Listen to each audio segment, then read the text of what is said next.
Hello l'équipe, c'est Maxime, bienvenue sur Pied Face et aujourd'hui on va parler d'un problème que chaque personne ayant déjà monté une vidéo connaît.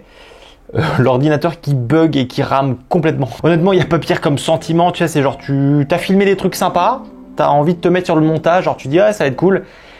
Et ça bug, genre Premiere Pro plante complètement. Ça c'est typiquement le genre de truc qui me rend malade quand un truc est censé marcher et que ça marche pas, c'est horrible. Bref, vu que j'étais pas loin d'exploser mon ordi plusieurs fois, je me suis dit qu'il fallait que je trouve une solution.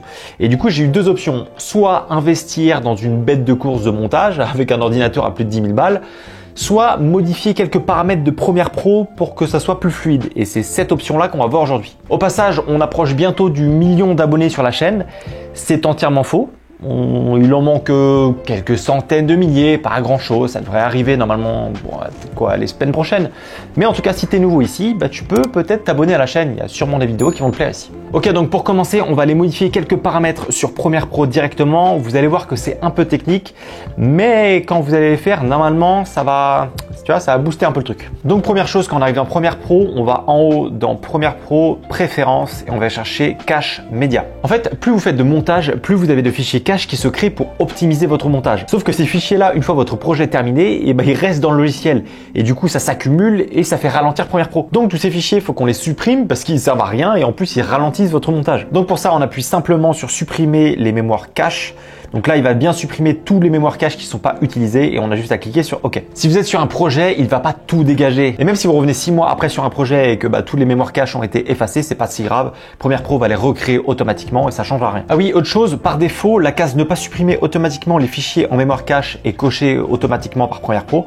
Moi, je vous conseille surtout de cocher celle qui est en dessous pour supprimer automatiquement tous les mémoires cache. Ensuite, vous pouvez mettre les jours qui vous conviennent. Moi, en général, je finis mes projets en une semaine, mais je mets 30 jours histoire d'être large. Comme ça, vous n'aurez pas à revenir sur cette fenêtre et cliquer sur supprimer, tout se fera automatiquement. Deuxième réglage tout simple, on va dans mémoire et là on voit la RAM disponible qu'à votre ordinateur. Donc moi j'ai 16 Go de RAM et là on voit qu'il y a une répartition. Et si je mets 15 Go ici, ça veut dire que toutes les autres applications style Google Chrome, Messenger, des jeux, etc.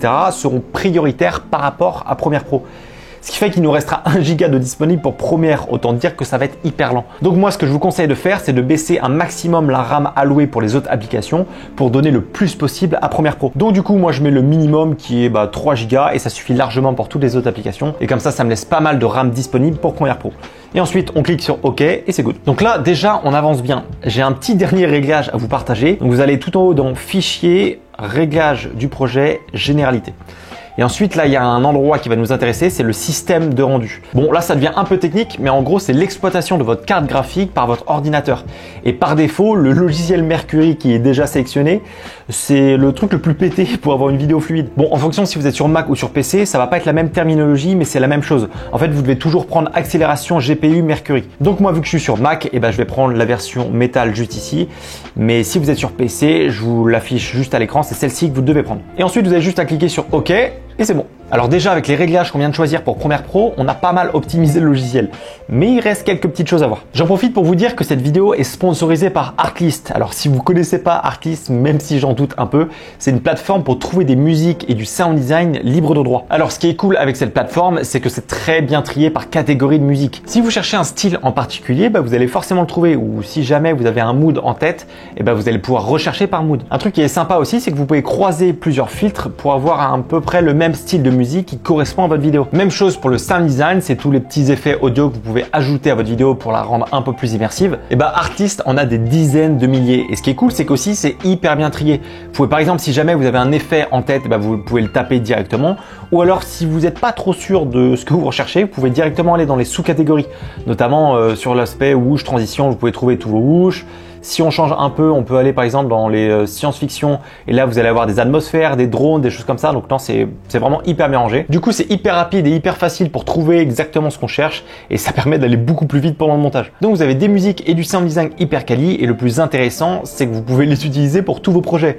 Vos projets pro et vos projets perso, c'est exactement la même licence et à ce prix-là, c'est quasiment imbattable. Perso, je suis chez Artlist depuis un peu plus d'1 an maintenant et j'en suis hyper content. Je l'utilise pour tous mes projets, que ce soit sur YouTube ou mes projets pro avec mes clients. Donc si jamais Artlist vous intéresse, je vous mets le lien en description. Vous avez d'ailleurs 2 mois gratuits avec mon lien et en plus ça me rapporte une petite commission, donc tout le monde est content. Ok, donc maintenant qu'on a optimisé nos réglages, on peut encore améliorer la fluidité de Premiere Pro.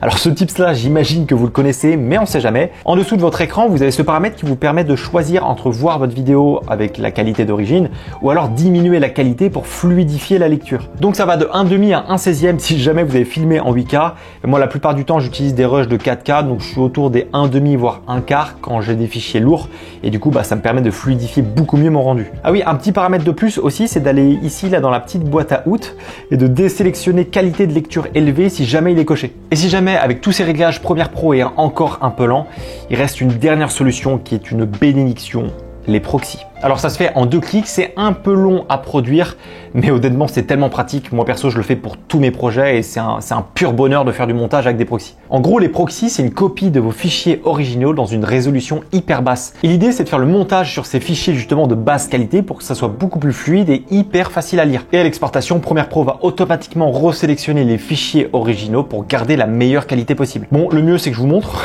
Donc là on est sur une timeline, il y a quasiment que des rushs en 4K 60 images par seconde en 10 bits, donc des fichiers qui sont assez lourds à lire. Et là on peut voir que sans proxy, si jamais j'essaie d'aller à droite à gauche, ça bouge pas. Si j'essaie de lire une vidéo, c'est hyper lent. C'est très choppy en fait, ça bug de fou.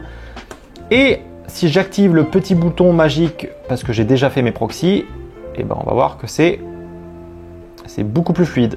Là, je peux aller vraiment partout sur toute ma timeline, ça va super vite. Je peux aller sur n'importe quel rush, cliquer sur play et ça bug pas du tout. Et ça, c'est la magie des proxys. Bon, pour faire des proxys, alors j'ai déjà fait une vidéo dédiée où je vous montre comment faire, mais c'est hyper simple. Vous prenez votre dossier avec tous vos rushs, vous faites clic droit. Ensuite, vous allez dans doublure, créer des doublures. Là, il y a une petite fenêtre qui s'ouvre. Vous prenez bien Low Resolution Proxy et vous cliquez sur OK.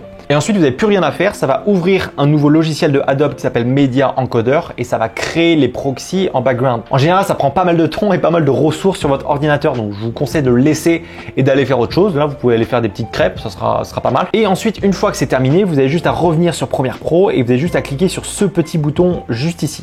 Si jamais vous ne l'avez pas, vous allez ici dans Plus. Et vous allez les chercher, je crois qu'il est par là, et vous le glissez juste sur la timeline juste en dessous et vous cliquez sur OK. Et ensuite, quand le bouton est cliqué et qu'il est en bleu, ça veut dire que là, votre timeline va être beaucoup plus smooth. Ça veut dire que les proxys sont activés. Si jamais vous le désactivez, et ben vous allez voir que c'est beaucoup plus lent. Honnêtement, faire des proxys, c'est le truc indispensable pour être rapide et efficace sur Premiere Pro. Et même, ça devient du coup un plaisir de faire un montage parce que c'est beaucoup plus fluide. Et même si vous avez le pire ordinateur sur Terre, vous avez juste à faire des proxys sur des rushs hyper lourds. Et ben ça sera beaucoup plus fluide. Et ça, pour ça, c'est un plaisir ça. Voilà mes petits tips pour rendre Premiere Pro un petit peu plus rapide. Si jamais cette vidéo vous a plu, pensez au like et aux commentaires, c'est ce qui m'aide le plus. Et moi, il me reste plus qu'à vous dire à la semaine prochaine. La bise.